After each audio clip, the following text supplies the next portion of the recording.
স্রষ্টা তিনি, সপ্ত আকাশ রচিলেন থরে থরে, কোনো ত্রুটি হেরিবে না তার পূর্ণ সৃজন পরে। চাহো তুমি তার সৃষ্টি পানে, দেখো কিছু ভুল চোখ, ফেরাও তোমার নয়ন খানি, ফেরাও তোমার মুখ।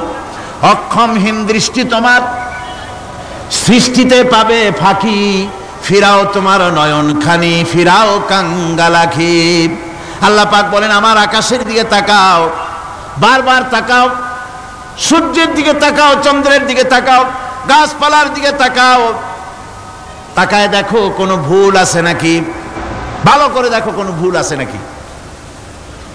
আল্লাহ পাক বলেন আবার তাকাও, দেখতে দেখতে তোমার চক্ষু দুর্বল হয়ে তোমার কাছেই ফিরে আসবে। আমার সৃষ্টি নৈপুণ্যতার ভিতরে কোনো ভুল পাবে না। সুবহানাল্লাহ।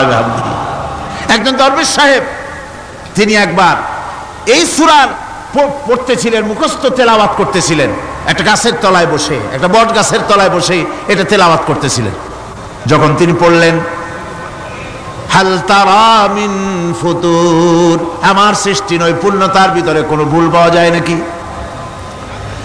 দরবেশ সাহেব চিত হয়ে শুয়ে শুয়ে তেলাওয়াত করতেছেন আর বলছেন আল্লাহ রাব্বুল আলামিন, তোমার সৃষ্টি নৈপুণ্যতার ভিতরে কোনো ভুল ধরার ক্ষমতা তো কোনো মানুষের নাই। তবে একটা জিনিস আমার নজরে পড়ল, এই যে বিরাট বট গাছটা, পৃথিবীতে যত গাছ আছে যেমন গাছ তেমন ফল, তাল গাছটা যেমন ফলও তেমন, নারকেল গাছটা যেমন ফলটাও তেমন, কিন্তু এত বড় বিশাল বট গাছ ফল হতেছে ছোট ছোট ট্যাবলেটের মতো। গাছটা যেমন ফলটা তেমন হয় নাই। আল্লাহ এটা ভুল না, তুমি বলেছো যে দেখো কোনো ভুল টুল আছে নাকি, তুমি ভুল তো না, আমার চোখে এটা লাগলো, যেমন গাছ তেমন ফল হয় না। দরবেশ সাহেব চিত হয়ে শুয়ে শুয়ে তেলাওয়াত করছেন, মনের মধ্যে এই চিন্তা আসলো গাছটা যেমন তেমন ফলটা হলো না।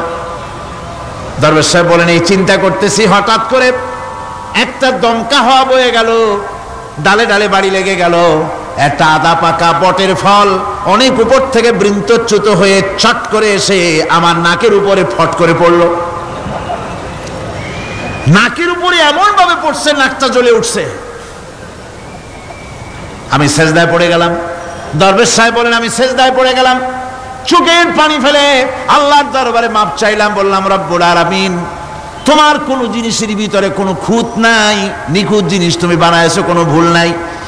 আমি চিন্তা করেছিলাম নারকেল গাছ যেমন তার ফলও তেমন, তাল গাছ যেমন তার ফলও তেমন, বট গাছটা যেমন তেমন ফল। আমার আন্দাজ মতো, আমার চিন্তা মতো যত বড় বট গাছ অত বড় ফলটা যদি হতো, বটের ফলটা যে পজিশন নিয়ে আমার নাকে পড়েছিল, গাছ যেমন ফল তেমন হলো, নাকও যেত, আমার মাথাও যেত। আল্লাহ রাব্বুল আলামিন বলেন দেখো বান্দা, আমার সৃষ্টি নৈপুণ্যতার মধ্যে কোনো ভুল পাবে না। সুবহানাল্লাহ বিহামদিহি, কোনো ভুল নাই, বারবার তাকাও, কোনো ভুল পাবে না। আল্লাহ সুবহানাহু ওয়া তাআলা সুন্দর করে বানিয়েছেন, যা দেখবেন শুধু সুন্দর আর সুন্দর। সুবহানাল্লাহ বলে, শুধুই সুন্দর। ফুলের সৌন্দর্য দেখেন, গাছের সৌন্দর্য দেখেন, জমিনের সৌন্দর্য দেখেন, পাখির সৌন্দর্য দেখেন। আল্লাহ পাক যা বানালেন সবগুলিকে আল্লাহ পাক সুন্দর করে করে সৃষ্টি করেছেন, সব গুছিয়ে গুছিয়ে সুন্দর করে করে বানিয়েছেন, অসুন্দর করে কিছু বানান নাই। ফুল দেখতে কত সুন্দর, ফুলের থেকে ফল হয়, সে ফল হওয়ার জন্য ফুলের পুংকেশর আর স্ত্রী কেশরের মিলন ঘটতে হয়।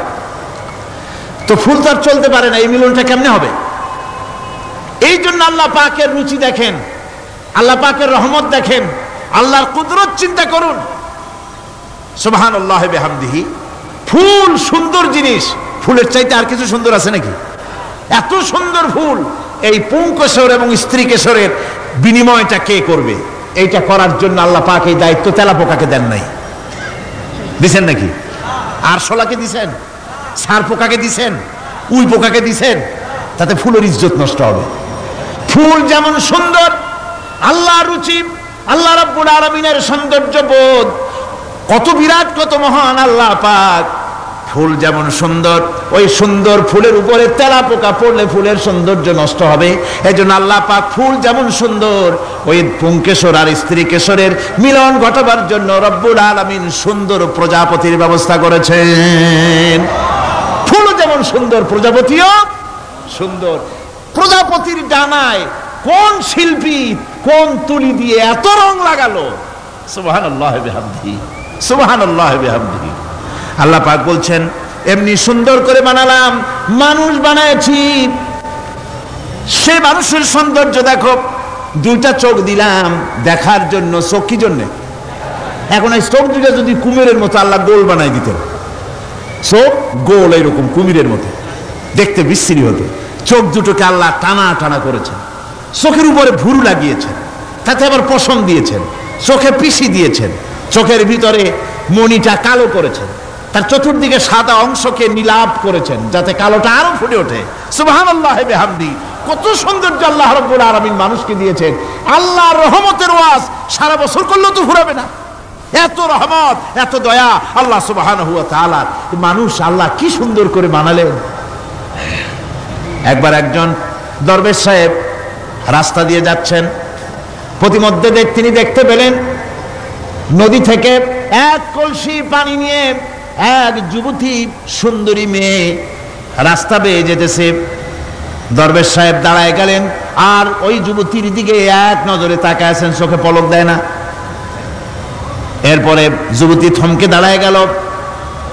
আধা বুড়া মানুষ, দাড়ি অর্ধেক পাইকে গেছে, দেখতে দেখায় খুব বুজুর্গ মানুষ, কিন্তু রাস্তায় আমার একা পাইয়া এমনি করে তাকিয়ে আছে আর চোখ দিয়েও তো পানি পড়ে। ব্যাপারটা কি? দরবেশ কাঁদে কেন? প্রতিমধ্যে আমাকে একা পেয়ে দরবেশ কাঁদে কেন, তাকিয়ে আছে কেন? মহিলার চিন্তা জাগলো। শেখ সাদী রহমতুল্লাহ আলাইহি ঘটনা লিখেছেন, বাংলা কবিতার অনুবাদ করেছেন। একদা সুখদায়ক প্রমোদা বদন, দর্শন করি মম ঝরিল নয়ন। হেসে কহে সে রূপসী সবিস্ময় মন, কহ দেখি মহাশয় কহ কি কারণ। বিষয় বিরাগী তুমি ভুবনে প্রচার, কি হেতু জন্মিল তব মানস বিকার। যুবতী মেয়েটি বলছে, ওগো দরবেশ সাহেব, হুজুর সাহেব, আমি একটা যুবতী মেয়ে লোক, রাস্তায় আমাকে একা পেয়ে আপনি আমার দিকে তাকায় আছেন আর কাঁদতেছেন। এই বৃদ্ধ বয়সে ভীমরতি হলে কেন? আমাকে দেখে কাঁদেন কেন আর এক নজরে কেন তাকায়ছেন? কারণটা কি? কি কুমতলব আছে? দরবেশ সাহেব বলছেন, হেসে কহিলাম বালে করহ শ্রবণ, নেত্র ঝরে তবু হেতু ভেব না এমন। হে রূপসী মেয়ে, তোমার জন্য আমি কান্দি, একথা একবারও চিন্তা করো না। যে শিল্পী রচিল এই সুধাংশু বদন, তাহার তরে ঝরে নেত্র নয়নে জীবন। তোমার প্রেম পাওয়ার জন্যে তোমাকে দেখে লোবাতুর এবং কামুক হয়ে তোমার দিকে তাকায়, কান্দি, একবারও ভেব না। আল্লাহর কসম আমি কাঁদতেছি তোমার এত সুন্দর স্বাস্থ্য আর চেহারা যে আল্লাহ রাব্বুল আলামিন বানায় দিলেন, না জানি সেই আল্লাহ কত সুন্দর। যার সৃষ্টি এত সুন্দর সে আল্লাহ রাব্বুল আলামিন না জানি কত সুন্দর। আল্লাহ পাক সেই সুন্দর আল্লাহ রাব্বুল আলামিনকে দেখার তৌফিক যেন আমরা পাই। জোরে বলেন আমিন, আরো জোরে বলেন আমিন। আল্লাহ পাক বলছেন আমি সুন্দর করে সব তৈরি করে দিয়েছি। বুঝবে তারা যারা চিন্তাশীল, যারা গবেষণা করে। ইন্না ফি খালকিস সামাওয়াতি ওয়াল আরদি ওয়া ইখতিলাফিল লাইলি ওয়ান নাহার লাআয়াতিন লিউলিল আলবাব। নিশ্চয়ই যারা নাকি জ্ঞানবান, তারা রাত এবং দিনের পরিবর্তন, আকাশ এবং জমিনের সৃষ্টি ইত্যাদির ব্যাপারে, এই সৃষ্টি নৈপুণ্যতার ব্যাপারে তারা চিন্তা করে, গবেষণা করে। রাত এবং দিনের পার্থক্য মানুষের জীবনকে জীবন পদ্ধতিকে দুই ভাগে বিভক্ত করেছে, রাত এবং দিন। দেখেন আল্লাহর রহমত এবং কুদরত সব জায়গায় রাত এবং দিন মানুষের জীবন চলার পথকে, জীবন পদ্ধতিকে কয় ভাগে ভাগ করেছে? দুই ভাগ। আল্লাহ পাক বলেন ওয়াজআলনাল লাইলা লিবাসান ওয়াজআলনান নাহারা মাআশা। আমি রাতকে করেছি শান্তির বাহন, রাতকে করেছি আচ্ছাদন, শান্তির বাহন, আর দিনকে করেছি রোজগার করার জন্য।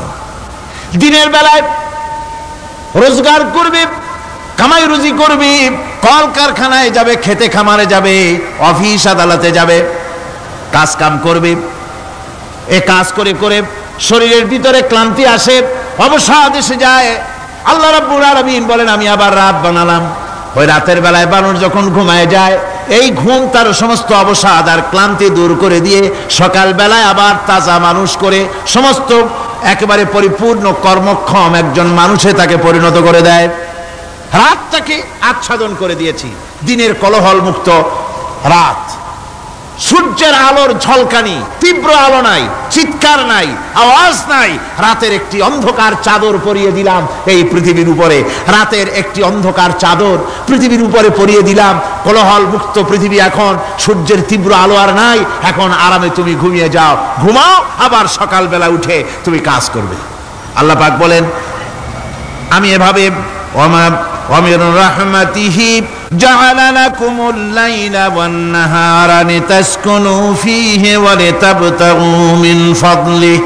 আল্লাহর রহমতের ভিতরে এটাও রহমত, আল্লাহর করুণা, আল্লাহর দয়া যে তিনি দিনকে করেছেন রুজি কামার জন্য, রাতকে করেছেন তিনি তোমাদের জন্য ঘুমাবার জন্য, বিশ্রামের জন্য। এই ব্যবস্থা আল্লাহ রাব্বুল আলামিন করেছেন, যিনি তোমাদেরকে দুপুর বেলায় বিকেল বেলায় তোমাদেরকে অবসাদ গ্রহণের জন্য, আরামের জন্য দুপুর এবং বিকাল সকাল ইত্যাদি তৈরি করেছেন। কোরআন শরীফের ভিতরে আল্লাহ পাক এই সমস্ত কথাগুলি ব্যাখ্যা সহকারে বলে দিচ্ছেন যে আমার রহমত ওয়াসিআত রাহমাতি কুল্লে সেই সমস্ত জিনিসে চতুর্দিকে তুমি যেখানে আছো তার চতুর্দিক আকাশ এবং জমিন আমার রহমত তোমাকে ঘিরে রেখেছে। এ কোরআন নাজিল করেছেন সেই আল্লাহ, সেই রহমান যার দয়া সর্বত্র ছড়িয়ে আছে। আল্লাহ পাক বলছেন এরপরে তোমাকে সৃষ্টি করলাম, জমিন সৃষ্টি করলাম খাবারের জন্য। আমার রহমতের বিষয়টা দেখো, আমি এমন দয়াবান, এমন মেহেরবান। এবার তোমার খাবারের জরুরত হলো তুমি কি খাবে, সেজন্য এই জমিনে ফসলের ব্যবস্থা আমি আল্লাহ করেছি। জোরে বলেন সুবহানাল্লাহ। জমিন শুকায় গেছে, বৈশাখ মাসের জ্যৈষ্ঠ মাসের প্রচন্ড রৌদ্রের তাপে জমিন শুকায় গেছে। এই জমিনে তুমি ফসল ফলাবে কি করে যদি না পানি দিয়ে জমিনটারে ভিজায় দেই? আল্লাহ বলেন জমিন ভিজাবার দায়িত্ব আমি নিলাম। আল্লাহুল্লাযী আরসালার রিয়াহা ফাতুসিরু সাহাবা। সমুদ্রের পানি, লবণাক্ত পানিগুলি বাষ্পীয় আকারে উত্থিত হয়ে যায়, মেঘমালায় পরিণত হয়ে যায়। বাতাসকে বলি এই মেঘকে টেনে নিয়ে যাও অমুক জায়গার উপরে। মেঘ চলে এলো। আল্লাহ বলেন ফাসুকনাহু ইলা বালাদিম মাইয়িতিন ফাআহইয়ানা বিহিল আরদা বাদা মাউতিহা কাযালিকান নুশুর। আল্লাহ পাক বলছেন বৃষ্টির পানি পড়লো, মরা জমিন জিন্দা হয়ে গেল। এই মরা জমিন জিন্দা হলো। এরপরে তুমি বীজ বপন করলে, ধান বপন করলে, গম বপন করলে, মাটির খাসলাত হলো সব পচায় দেওয়া। মাটির খাসলাত কি কথা বোঝেন না? মাটির ধর্মটা কি? পচায় দেওয়া। যা রাখেন পচে যাবে, লোহা রাখেন জং ধরে যাবে, পাথর রাখেন আস্তে আস্তে, এ ধরনের যেসব জিনিস রাখেন আস্তে আস্তে করে ধ্বংস হয়ে যাবে, পচে যাবে। ওই মাটির ভিতরে ধান এবং গম, আপনার ফসল, আপনার খাদ্য, আপনার রিজেককে আমানত করে দিলেন। আল্লাহ পাক ওটাকে হেফাজত করলেন। এরপরে ওর ভিতর থেকে পাতা অঙ্কুরিত হয়ে বেরিয়ে এলো। এখন কেউ যদি বলে আল্লাহ যদি পানি না দেন, আল্লাহ যদি বৃষ্টিটা না দেন, তাহলে আমার অসুবিধাটা কি? আল্লাহ বলেন দেখো বৃষ্টিটা তো আমি দিলাম। বৃষ্টিটা কে দিলেন? আল্লাহ পাক বলেন আফারাআইতুমুল মাআল্লাযী তাশরাবুন আআনতুম আনজালতুমুহু মিনাল মুজনি আম নাহনুল মুনজিলুন। তোমরা যে পানি পান করো, আকাশ থেকে এই পানিটা কে বর্ষণ করে? তুমি করো না আমি করি? কে করে জোরে কন? আল্লাহ পাক বলছেন আমি পানি বর্ষণ করি। সেই পানিটা এই যে বঙ্গোপসাগরের পানি, আপনাদের কর্ণফুলীর পানি মিষ্টি না নোনা? কি পানি জোরে কন? এই নোনা পানি আকাশে উঠলো। আল্লাহ পাক বলেন ইচ্ছে যদি করতাম লাউ নাশাউ জাআলনাহু জাজান ফালাউলা তাশকুরুন। পানি উঠালাম, নোনা পানি, ইচ্ছে করলে লবণাক্ত অবস্থায় অবতীর্ণ করে দিতে পারতাম, জমিনের ফসল সব নষ্ট হয়ে যেত। কিন্তু আমি নোনা পানি উঠাইয়া ওই পানিগুলিকে মিষ্টি করে আমি নাজিল করে জোরে কান সুবহানাল্লাহ, মিষ্টি পানি অবতীর্ণ করে দিলাম। এখন মানুষ বলে আল্লাহ পানি না দিলে কি হইতো? আমাদের খাল আছে, বিল আছে, সাগর আছে, নদী আছে, পুকুর আছে, হাওড় আছে, টিউবওয়েল আছে, ডিপ টিউবওয়েল আছে, আল্লাহ বৃষ্টি না দিলে তো কি হয়ে গেল আমাদের? আল্লাহ পাক জবাব দিয়েছেন, কুল আরাআইতুম ইন আসবাহা মাউকুম গাওরান ফামান ইয়াতিকুম বিমাইন মাইন।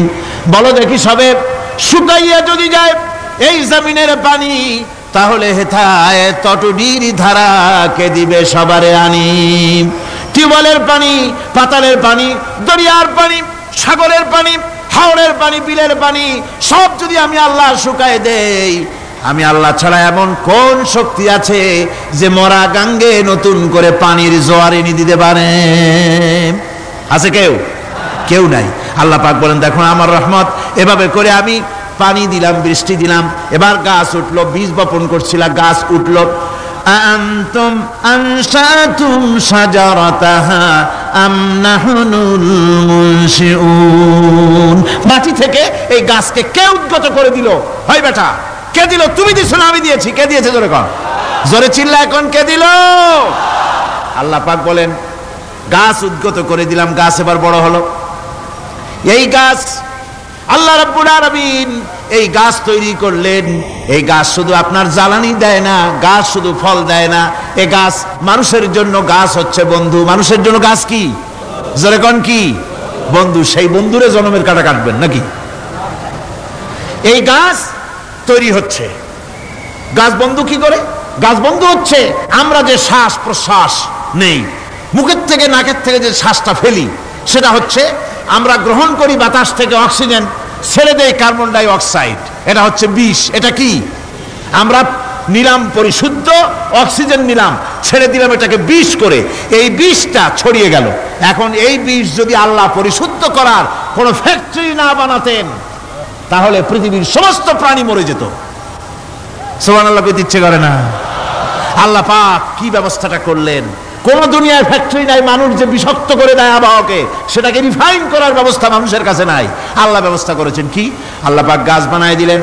গাছের সবুজ শ্যামল রং, ঘাসের সবুজ শ্যামল রং, তার খাদ্য হতেছে আপনি যেটা ছেড়ে দেন, আপনার জন্য যেটা বিষ, সেটা হচ্ছে তার জন্য খাদ্য। কার্বন ডাই অক্সাইড গাছ টেনে নেয়, সারা রাত টানতে থাকে, অক্সিজেন থেকে, বাতাস থেকে সারা রাত টানতে থাকে। কার্বন ডাই অক্সাইড খাবার হিসাবে সে টেনে নেয়। আর দিনের বেলায় যখন রোদ ওঠে, সূর্যের উত্তাপ আর গাছের সবুজ রং দুটোতে মিলে এক প্রকারের রন্ধন ক্রিয়া হয়, রাঁধা হয়। সেই রান্নার মাধ্যমে গাছের ভিতর থেকে গাছ আবার অক্সিজেন মানুষের জন্য, প্রাণীর জন্য ছেড়ে দেয়। সুবহানাল্লাহ। তো গাছ আপনার জন্য বন্ধু। একদিকে গাছ আপনার এই কাজ করলো, ফার্নিচার বানাইলো, ছায়া দিল, ফল দিল। আল্লাহ পাক বলেন, এই গাছগুলি কে তৈরি করলো? মিয়া তুমি করছো? না, আমি করছি। আমি আমার রহমত দিয়ে তোমার গাছ বানাই দিলাম। এরপরে ফসল দিলাম, ফসল হলো, তোমার তরি তরকারি হলো, সব কিছু তোমার হয়ে গেল। এবার ফসল দেখা মানুষে যখন দেখে জমিনে বড় বড় ধানের গোছা হয়েছে, মোটা মোটা ধানের গোছা হয়েছে, মোছে তখন তেল মাখে আর নতুন নতুন গানের আয়োজন করে। এবার ফসল বেশি হয়েছে, গান, থিয়েটার, বাজনা, গুনাগার বিবি, কত রকমের গানের ব্যবস্থা করে ফেলে। জমিনে ফসল আর মোছে তেল মাখে আনন্দে। আল্লাহ রাব্বুল আলামিন বলেন, লাউ নাশাউ লাজআলনাহু হুতামান ফাযালতুম তাফাক্কাহুন। আমি যদি ইচ্ছে করি তোমার জমিনের সমস্ত ফসলটাকে আমি সম্পূর্ণ কুটায় পরিণত করে দিতে পারি, তুষে পরিণত করে দিতে পারি। পারেন না? ধানের ভিতরে আল্লাহ যদি চাউল না দেন, তাহলে সব তুষ হয়ে যাবে না? তখন কি করবেন আপনারা? কি করবেন? কোন বাংলাদেশ তখন হরতালের দেশ। যখন আপনি দেখলেন যে জমিনে ধানে এবার সব তুষ হইছে, তখন আল্লাহর বিরুদ্ধে হরতাল করেন। লাভ হবে কিছু? লাভ হবে? আল্লাহর বিরুদ্ধে আপনারা অনশন ধর্মঘট করেন, লাভ হবে কিছু? কোনো লাভ হবে না। আল্লাহ রাব্বুল আলামিন বলেন, কোনো লাভ হবে না।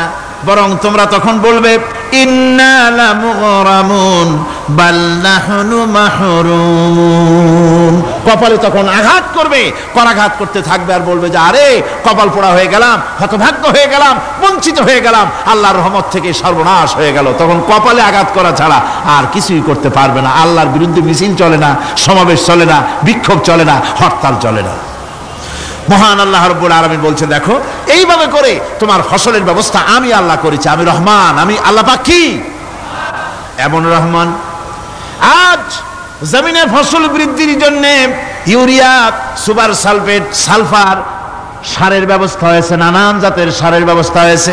যখন এই সার মানুষ তৈরি করতে শেখে নাই, আবহমান কাল থেকে এই জমিনের জন্য সারের ব্যবস্থা কে করেছেন জোরে কোন? আল্লাহ পাক বলেন আমিন আয়াতিহি আইয়ুরিকুমুল বারকা খাউফান ওয়া তামাম। আমার অসংখ্য নিদর্শনাবলীর মধ্যে এটাও একটি নিদর্শন যে আকাশে বিদ্যুৎ চমকে মেঘের গর্জন হয়। এই যে বিদ্যুৎ চমকে গর্জন হয় এর মধ্যে রয়েছে মানুষের জন্য ভীতি এবং আশা। তারা ভয় পায় আর এর মধ্যে আশাও রয়েছে। আশাটা কি? আশা হচ্ছে এই যে বিদ্যুৎ যে বছর যত বেশি চমকায় মেঘে, সে বছর জমিনে ফসল তত বেশি বাড়ে। কৃষিবিদরা বলেছেন বিদ্যুৎ যত বেশি চমকায় জমিনের ফসল তত বেশি বাড়ে। সুবহানাল্লাহ ওয়া বিহামদিহি। এর একটা সিস্টেম আছে, সেই সিস্টেম অনুযায়ী আল্লাহ জমিনে ফসল বাড়ায় দিলেন। আল্লাহ ফসল দিলেন। এবার আপনার আল্লাহ পাক বলছেন দেখো ফসল দিলাম, ধান হলো, চাউল হলো, মাছ হলো, গোশ হলো, সব হয়ে গেছে, এখন তুমি খাবে। রান্না বান্না হয়ে গেল, রহমত আমার দেখো, আমার রহমতটা দেখো। এ কোরআন শিখাইছেন সেই আল্লাহ রাব্বুল আলামিন যার নাম রহমান। জোরে বলেন তার নাম কি? রহমান। চাউল হয়ে গেছে, চাউল তো শুধু ভর্তা বানায় খাওয়া যাবে না, ভাত হয়েছে, আটা দিয়া রুটি তৈরি হয়েছে, কি দিয়া খাবেন? আল্লাহ রাব্বুল আলামিন আপনার পুকুরের ভিতরে মাছ দিয়া দিলেন, জন্তু জানোয়ার দিলেন, চার পায়া জানোয়ারের গোশত হালাল করে দিলেন, পাখির মাংস আল্লাহ রাব্বুল আলামিন হালাল করে দিলেন। এখন মাছ হলো, গোশ হলো। মাছ আর গোশ সিদ্ধ করে খাওয়া যাবে? জোরে বলেন যাবে?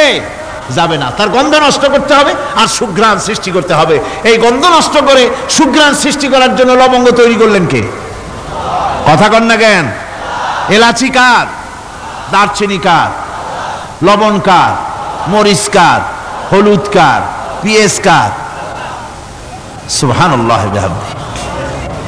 এত নিয়ামত আল্লাহ রাব্বুল আলামিন বলেন ওয়া ইন তাউদ্দু নি'মাতাল্লাহি লা তুহসুহা। আমার নিয়ামত গণনা করে করে আমার নিয়ামত গুণে শেষ করতে পারবে না, এত নিয়ামত আমি দান করেছি। এরপরে তরি তরকারি হলো, মাছ গোশ খেতে খেতে অস্থির হয়ে যাবে, তারপরে তরি তরকারি দিলাম, শাক সবজি দিলাম, সব কিছু আমি আল্লাহ রাব্বুল আলামিন দিয়েছি। আমার নাম রহমান, তোমার সমস্ত প্রয়োজন আমি দিয়েছি, মিটাই দিয়েছি। এবার তরি তরকারি হলো আর মানুষ তরি তরকারি খাইলো, আল্লাহ শুকর আদায় করলো না। শুকর আদায় করে? করে না। এত সুন্দর মজার কদু, সেই কদু খায় আর কদু খাইয়া মোসে তাও মারে আর বলে স্বাদের লাউ বানাইলো বৈরাগী। আল্লাহ শুকর আদায় করে, আল্লাহর নিয়ামতের শুকরিয়া আদায় করে না। আমার ভাইয়েরা, আল্লাহ রাব্বুল আলামিন বলেন এই পৃথিবীর আমি রহমান, কোরআন আমি শিখাইছি আমি রহমান। এমন রহমান শুধু মানুষকে খাবার দেই না, এই পৃথিবীর সকল প্রাণীকে আমি খাবার দেই। জোরে কোন সুবহানাল্লাহ। সকল প্রাণীর খাবার কে দেন? ওয়া মা মিন দাব্বাতিন ফিল আরদি ইল্লা আলাল্লাহি রিজকুহা। এই পৃথিবীর বুকে এমন কোন বিচরণশীল জীব নাই যে জীবের রিজকের দায়িত্ব আমি আল্লাহ গ্রহণ করি নাই। সমস্ত রিজকের দায়িত্ব কে নিয়েছেন? চিল্লায়ে কোন? আল্লাহ সুবহানাহু ওয়া তাআলা। আচ্ছা আপনি কোন তো দেখি, একজন জমিদার, একজন বড় লোক, চৌধুরী, খুব বড় লোক, তার বাড়িতে 20 জন লোক গেছে রাতের বেলায়। রাতের বেলায় 20 জন লোক গিয়ে মেহমান হইল। মেহমান হইয়া তারা বলতেছে সাহেব আমরা তো মেহমান, আমি এক একজন এক এক রকমের খাবার চাইলো। একজনে বললো আমি হরিণ খাবো, আর একজনে কয় আমি মুরগি খাবো, আর একজনে বললো আমি খরগোশ খাবো, আর একজনে বললো আমি হাতি খাবো, আর একজনে বললো আমি ছাগল খাবো। 20 জন মানুষে 20 রকমের খাবার চাইলো। একজনে কয় বোয়াল মাছ খাবো, আর একজনে কয় রুই মাছ খাবো। 20 জনে 20 রকমের খাবার দাবি করলো। বলেন জমিদার তো বাড়ির ধারে, জমিদারের বাপ সেও কি পারবে 20 জনকে 20 রকমের খাবার পরিবেশন করতে? কোন প্রস্তুতি ছাড়া পারবে? পারবে কোন প্রস্তুতি ছাড়া? কোন প্রস্তুতি ছাড়া জমিদার হোক, রাজা বাদশাহ হোক, 20 জন মানুষের খাবার 20 রকমের দিতে পারে না। আর আল্লাহ এমন রহমান, এই পৃথিবীর লক্ষ কোটি কোটি জাতির প্রাণীকে কোটি কোটি রকমের খাবার আল্লাহ রাব্বুল আলামিন পরিবেশন করতেছেন। সাপের খাবার একরকম, ব্যাঙের খাবার আর এক রকম। ব্যাঙে যা খায় সাপে তা খায় না, সাপে যা খায় ব্যাঙে তা খায় না। হাতির খাবার, গন্ডারের খাবার, ভল্লুকের খাবার, বাঘের খাবার, সিংহের খাবার, মানুষের খাবার, ছাগলের খাবার, মুরগির খাবার, মশার খাবার, সারপোকার খাবার, সমস্ত খাবার ভিন্ন ভিন্ন। আবার সমস্ত খাবারের মজা আল্লাহ রাব্বুল আলামিন আলাদা আলাদা করে দিয়েছেন। এমন রহমান, আপনার পেট ভরবেন শুধু স্বাস্থ্য বাড়াবার জন্য, পেট ভরে খাওয়া দরকারটা ছিল। আল্লাহ পাক দেখলেন যে না, শুধু পেট ভরলে তো এরকম খাইতে চাইবে না, তাই আল্লাহ রাব্বুল আলামিন জিহ্বা দিয়ে দিলেন যাতে করে মজা লাগে আর খায়। সব রকমের মজা, এক এক গোশতে, এক এক মাছে, এক এক তরকারিতে এক এক রকম মজা। না সব রকম মজা, সব একরকম মজা, ভিন্ন ভিন্ন রকমের মজা। আল্লাহ পাক বলেন আমি রহমান, দেখো আমি কিভাবে খাওয়াই। ওয়া কাইয়্যিম মিন দাব্বাতিন লা তাহমিলু রিজকুহা আল্লাহু ইয়ারযুকুহা ওয়া ইয়্যাকুম। এই পৃথিবীতে এমন অনেক বিচরণশীল জীব আছে, যে প্রাণীরা নিজের জন্য কোনো সঞ্চয় করে না, সঞ্চয় করে শুধুমাত্র পৃথিবীর মানুষ। আর পিঁপড়ায় কিছু সঞ্চয় করে।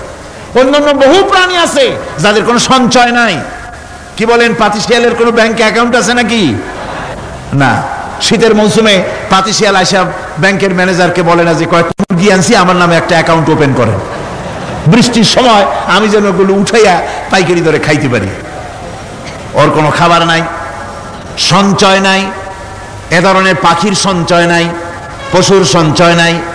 মহান আল্লাহ রাব্বুল আলামিন তিনি বলছেন, সকাল বেলায় পাখি তার বাসা দিয়া ক্ষুধার্ত পেট নিয়ে পাখিগুলি উড়ে চলে যায়।